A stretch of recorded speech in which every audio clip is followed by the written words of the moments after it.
Eu estava no saguão do hotel conversando com o Natan, o meu acompanhante, o rapaz que veio comigo, enquanto esperávamos o transporte que iria nos trazer para cá.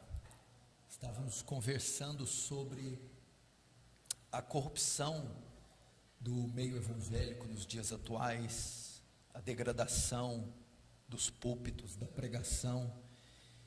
Então eu mencionei, na época de Lutero, que foi o período das trevas, século XII em diante, uma coisa assim horrorosa.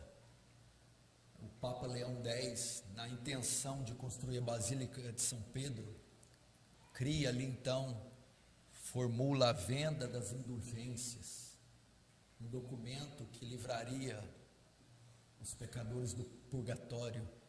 E esse documento era adquirido mediante o pagamento de um valor. Enfim, aí você sabe o que acontece, surge a reforma protestante.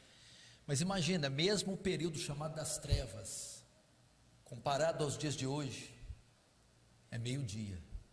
Porque veja que coisa interessante, apesar de todas as heresias e da venda de indulgência, tudo estava ligado à eternidade, à salvação. As pessoas compravam o documento porque tinham medo de ir para o inferno, e as pessoas que vendiam o documento estavam pensando na salvação, no perdão. Ninguém estava falando de riqueza, curas, qualquer outra coisa. Hoje, eternidade não está com nada. Se tinha ainda um pudor naquela época, se negociava algo relativo ao novo mundo, ao novo céu e nova terra, tinha a ver com redenção, expiação, perdão, salvação, redenção. Hoje as pessoas não têm a menor noção nem de que elas são. Hoje se negociam aqui ou agora. Hoje o que se vende é prosperidade, riqueza, fama, sucesso.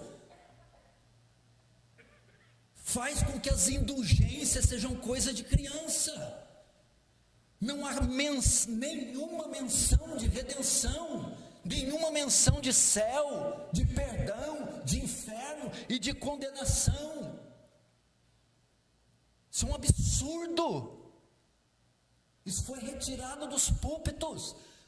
Os próprios indivíduos que frequentam essas comunidades não estão interessados em uma vida após a morte, não estão preocupados com sua eternidade. Essas próprias pessoas estão ali buscando alguma coisa que dê alívio imediato, solução temporal, material, física. Elas não têm o menor interesse pelo estado eterno das suas almas. Essas pessoas que estão lotando auditórios para ouvir pregadores coaching, curandeiros, apóstolos, essas pessoas estão lá para sentir alguma vibração interior, para ter alguma paz temporal, mas não tem nada a ver com redenção, aliás, nem se anuncia Cristo nessas igrejas. Eu desafio você a escutar algum desses sermões e contar quantas vezes o nome Cristo é mencionado. Eu te asseguro que em muitos casos você não vai ouvir uma vez sequer. E se ouvir, não vai ser o nome de Cristo associado à sua obra. Você não vai ouvir Cristo ser citado associado à sua obra, à sua encarnação, sua vida sem pecado, morte substitutiva, ressurreição, ascensão e governo. Você não vai ouvir isso. É um absurdo. Isso é para ficar devendo, ter dívida com John Tetzel. É para pedir desculpa para ele. Isso é muito triste. e até no meio também, alguns meios históricos, de igrejas históricas. É tanta doutrina e teologia, tanta filosofia, que se esquece também de tratar o pecador como imagem e semelhança de Deus, que se esquece de pregar o evangelho e chamar o arrependimento, de pensar na multidão que está morrendo, indo aos borbotões ao inferno. Igreja, pecador, Deus, Jesus, cristão, não é somente tema de estudo. O Deus da Bíblia é um Deus vivo, não é um cadáver que eu abro, estudo o fígado, o rim, o coração, depois cubro, amanhã eu acabo de estudar o resto. Não, é um Deus vivo, que eu tenho que ter relacionamento. A igreja de Cristo é um povo eleito, povo esse que nós pastores temos que chorar. Pecadores são almas que a semelhança de John Knox, deveríamos também dizer: dá-me as almas do Brasil, senão eu morro. Dá-me as almas do Nordeste, senão eu morro. Dá-me as almas de Recife, senão eu morro.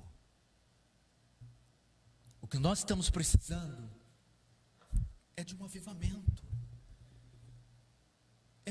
De um avivamento. Eu falo à minha igreja várias vezes e falo na oração inicial: Senhor, eu estou cansado desse ativismo evangélico, eu estou cansado, programação e programações, retórica. Meu Deus, onde está a demonstração de poder que ocorria no tabernáculo metropolitano quando Spurgeon pregava, que acontecia em Northampton quando Jonathan Edwards pregava, que acontecia na Inglaterra como George Whitefield pregava, ou na capela de Westminster, quando às sextas-feiras aquele doutor abria a Bíblia em Romanos e expunha o texto com poder, lógica em chamas. Precisamos disso. Gente chorando. Me lembro quando eu conheci o Paul Washer pela primeira vez. Ele disse para um discípulo dele aqui no Brasil: eu quero conversar com alguns pastores, separa alguns pastores para eu conhecer no Brasil. E um deles fui eu, daí eu passei a conhecer ele. Mas eu me lembro que ele disse para o seu discípulo: quando eu encontrar esses pastores, a primeira coisa que eu quero fazer é levantar as calças deles para ver os joelhos, para ver a condição dos joelhos deles. E eu pensei: meu Deus, vai ver tanto Monange nesses joelhos. Nós precisamos entender que essas coisas não são fabricadas, não se compram numa prateleira de Walmart. Essas coisas não mudaram com a sofisticação, com a modernidade, meu irmão. Tozer disse: se alguém quer algo de Deus, deve aprender a gastar tempo, e muito tempo com Ele. Se o meu povo que se chama pelo meu nome orar, se humilhar, se arrepender dos seus pecados, então virei do céu, perdoarei seus pecados e sararei a sua terra. Precisamos disso, igreja. Orar, clamar a Deus, confessar nossos pecados. Leia Esdras 8, Esdras 9, leia Neemias 9, leia Daniel 9. A oração de confissão, de arrependimento, pedindo: ó Deus, aviva a tua obra, faz ela conhecida no meio dos anos. Na tua ira, lembra-te da misericórdia. Visita, Senhor. Visita o Congresso Nacional, visita o Parlamento, visita a Suprema Corte, visita o Legislativo, o Judiciário, visita, Senhor, visita o governo federal, visita, Senhor, as favelas, visita as periferias, visita as instituições, Senhor, que vai ser desse país. Como Leonardo Ravenhill disse, temos que clamar por um avivamento, porque eu temo, se não vir o avivamento, virá o juízo no lugar dele. E eu acredito que no Brasil pode estar acontecendo a mesma coisa. E aí diziam para ele também: a igreja está sofrendo por causa do pecado da América. Ravenhill diz: não, a América está sofrendo por causa do pecado da igreja. É uma verdade que poderíamos aplicar hoje. ao nosso contexto. Irmãos, eu queria isso de vocês. Hoje, graças a Deus, nós não temos mais problema com o conhecimento. Ele chegou a nós. Muitos pregadores dizem que o YouTube está fazendo para a igreja hoje o que Gutenberg e a imprensa fizeram para Lutero na Idade Média. O conhecimento tem chegado, pregações expositivas, seminários online, livros, pregadores dos mais distintos brasileiros e norte-americanos, teologia reformada crescendo nos 4 cantos do país. O conhecimento, hoje nós não podemos esconder atrás da desculpa da ignorância. O conhecimento está disponível. Entretanto, eu temo que nós já tenhamos conhecimento suficiente, ou para trazer um avivamento, ou para nos santificar, ou para nos condenar, porque agora chegou a hora de colocar isso em prática. Chegou a hora de sairmos, vós sois o sal da terra e a luz do mundo. Chegou a hora de alçarmos a nossa voz na universidade, no curso fundamental, no médio, na repartição do trabalho, na empresa, alçarmos a nossa voz e pregarmos o Evangelho de Cristo, testemunharmos da nossa fé para esse mundo perdido. Precisamos pôr em prática. Já lemos sobre a coleção de livros de Ian Bound sobre oração. Agora precisamos dobrar nossos joelhos e orar. Já lemos sobre os sermões poderosos de Spurgeon. Agora chegou a hora de nós replicarmos a mesma coisa. Precisamos fazer isso. Ir às ruas, pregar o Evangelho de forma informal ou formal. Grupos formais ou informais, em tempo e fora de tempo. Você já imaginou se Recife for visitada com avivamento? Se a primeira igreja for visitada com avivamento? Você já imaginou se Deus abrisse os céus e rompesse um avivamento e nos despertasse para uma vida robusta de oração, fome das escrituras, fome de oração, fome por santificação, separação do mundo, do mundanismo, paixão pelas almas, desejo evangelístico, desejo missionário? Que rebuliço nós não causaríamos aqui? Você deve orar por isso. Pastor, mas já está tão bom. Sim, mas nós não temos ideia o quão bom ainda pode ser. Pastor, mas tem crescido tanto? Sim, mas não temos ideia o quanto ainda pode crescer mais. Quem concorda comigo diz amém. Amém. E essa não é a mensagem que eu vou pregar, tá?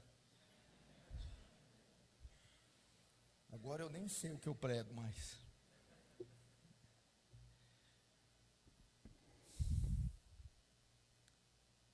Eternidade não está com nada.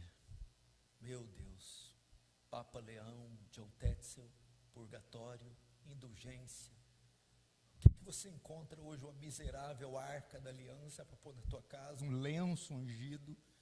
Você está levando demônio para a tua casa, macumba para a tua casa, maldição para a tua casa, que não faz sequer menção do nome da pessoa bendita de Cristo, não eleva nenhum dos atributos de Deus, não glorifica o Espírito Santo, pelo contrário, escarnece do Espírito Santo, não exalta a cruz de Cristo, pelo contrário, pisa os pés do sangue da nova aliança. Meu Deus do céu!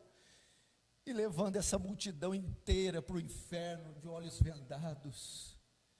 Oh, meus irmãos, começa a chorar pela igreja brasileira, começa a chorar por essa multidão de ovelhas perdidas, como Jesus disse, estavam exaustas e aflitas, pois eram como ovelhas sem pastor. Diz para elas que há um pastor em Sião, diz para elas que há lei em Sião, diz para elas que há salvação em Sião, diz para elas não segui-lo por causa dos pães que foram multiplicados, mas para elas trabalharem pela comida que dura para toda a eternidade. Diz para elas que a cruz de Cristo não se limita a um bem temporal, mas que há uma redenção eterna para elas. Diga isso, que eu não me envergonho do Evangelho de Cristo, pois ele é o poder de Deus para todo aquele que crê, primeiro o judeu, depois do grego. Diz para elas, meu irmão, como escreveu aquele velhinho, o outdoor de Cristo. Diz que o outdoor de Cristo, o método de atrair pecadores não é essas coisas horrorosas, esses amuletos, essas coisas. Eu, quando for levantada, todos atrairei a mim. A maneira de atrair é a cruz de Cristo, é o Cristo erguido, Cristo morto, Cristo crucificado. Paulo escrevendo aos Coríntios: quando estive convosco, nada propus saber, senão Cristo e este crucificado. Você quer ver almas vindo? Você quer ver igrejas lotadas? Pregue Cristo crucificado. Escândalo para os judeus, loucura para os gregos. Essa é a boa e antiga e velha mensagem. Ela não precisa de sofisticação, ela não precisa ser atualizada, ela não precisa de um suporte. Ela fala sozinho, como Spurgeon disse, ela é como um leão, solta ela que ela faz o serviço. Prega essa mensagem gloriosa. Amém?